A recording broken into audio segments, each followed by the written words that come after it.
बिस्मिल्लाहिर्रहमानिर्रहीम। अस्सलाम वालेकुम डियर स्टूडेंट्स। आज का हमारा जो टॉपिक है वो चैप्टर नंबर 13 इलेक्ट्रोमैग्नेटिज्म का जो चैप्टर है उसमें आज हम पढ़ेंगे एम्पेयर सर्किट लॉ। ये हमारे पास जो है ना रिलेशन शो करती है मैग्नेटिक फील्ड और करंट के दरमियान।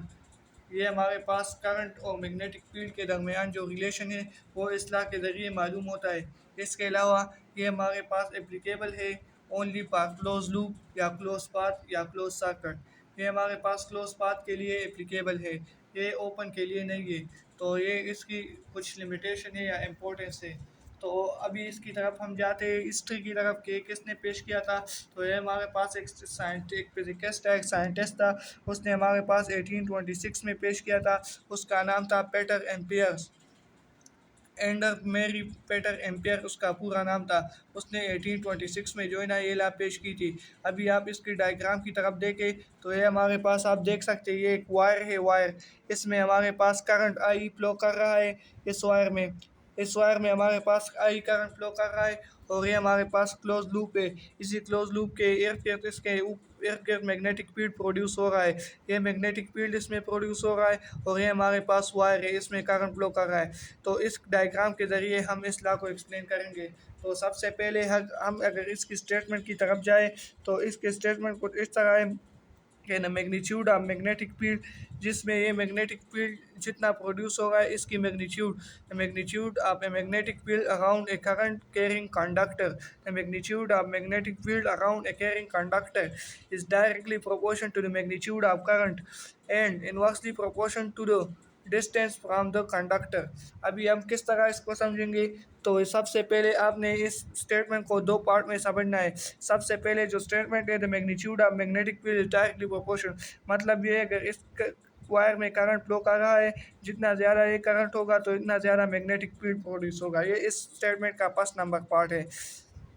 एंड इन्वर्सली इधर से and inversely proportion to the distance from the conductor, जितना मतलब ये डिस्टेंस ज़्यादा होगा कंडक्टर से भी एक देखे इसमें ज़्यादा असर होगा, फिर इसमें कम होगा, फिर इसमें इससे भी कम होगा। मतलब ये जितना ये डिस्टेंस बढ़ेगा तो मैग्नेटिक फील्ड का जो असर होगा वो कम होता जाएगा। तो इसके दरमियान हमारे पास इन्वर्सली रिलेशन है।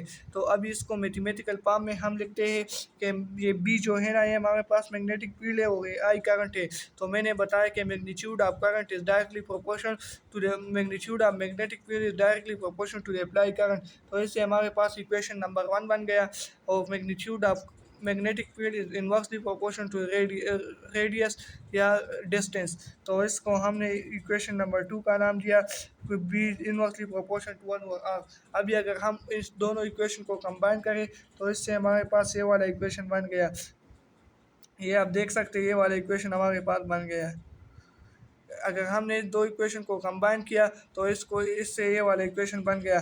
फिर हम जो है ना इसको इस प्रोपोर्शनलिटी को रिप्लेस करते हैं कांस्टेंट से। तो ये हमारे पास जो कांस्टेंट था म्यू नॉट और 2 पाई, ये हमारे पास प्रोपोर्शनलिटी कांस्टेंट है। ये म्यू नॉट और 2 पाई, म्यू नॉट को हम परमिबिलिटी ऑफ वैक्यूम कहते हैं। ये हमारे पास परमिबिलिटी है। तो अगर हम जो है ना आपको ये भी मालूम कि sum of length element is equal to 2 pi R, आपको ये मालूम है कि हमारे पास जो पूरा लेंथ है ये 2 पाई आर के बराबर है। तो अगर हम इस दोनों इक्वेशन को इस तरह लिख दें कि sum of B dot L, B की वैल्यू भी हमारे साथ मालूम है और डेल एल की वैल्यू भी हमारे साथ मालूम है। तो ये हमारे पास अगर इस इक्वेशन को हम रीअरेंज करें B summation plus into del l, तो बी की वैल्यू आपको मालूम है, हमने इधर कैलकुलेट की है 2 pi del r mu naught current 2 pi del r और समेशन निशान लगाया और फिर डेल एल की वैल्यू भी मालूम है वो भी 2 पाई आर है। तो हमने जून ये लगाया तो 2 पाई आर और 2 पाई आर कैंसिल हो गया। तो mu naught into B del L is equal to mu naught I. तो ये हमारे पास फाइनल इक्वेशन आ गया इस लॉ का। लेकिन ये म्यू नॉट जो है ना ये हमारे पास सिर्फ एयर के लिए या वैक्यूम के लिए एप्लीकेबल है। अगर आपने इस मीडियम मतलब एयर या वैक्यूम के अलावा कोई और मीडियम इस्तेमाल किया तो इसका वैक्यूम या म्यू नॉट जो है ना वो अलग होगा। तो फिर जो है ना आपके साथ ये ओवरऑल इक्वेशन मुतासिर हो सकता है, इसकी वैल्यू में फ़र्क आ सकता है। और मैंने बताया कि ये जो क्लोज पाथ है ये जो डायग्राम में आपको नज़र आए इसको हम एम्पेरियन पाथ कहते हैं, एम्पेरियन पाथ। और इसके अलावा इसकी हम अनदर स्टेटमेंट भी लिख सकते हैं, the sum of dot product of B and l l in a close loop is equal to mu naught time of current, total current या बी डेल एल का जो प्रोडक्ट है ये हमारे पास बराबर होगा mu naught time total current का, जितना करंट फ्लो होगा तो ये दोनों बराबर हो गए। अभी हम आज क्विकली रिव्यू लेते हैं कि क्या पढ़ा हमने और क्या सीखा। तो हमने एम्पियर सर्किट लॉ पढ़ा, फिर इसकी हिस्ट्री के बारे में पढ़ी, फिर इसकी जो लिमिटेशन थी वो हमने बता दी कि किसके लिए लिमिट किस किधर तक एप्लीकेबल है, तो ये रिलेशनशिप शो करता है और ये ओनली क्लोज पाथ के लिए।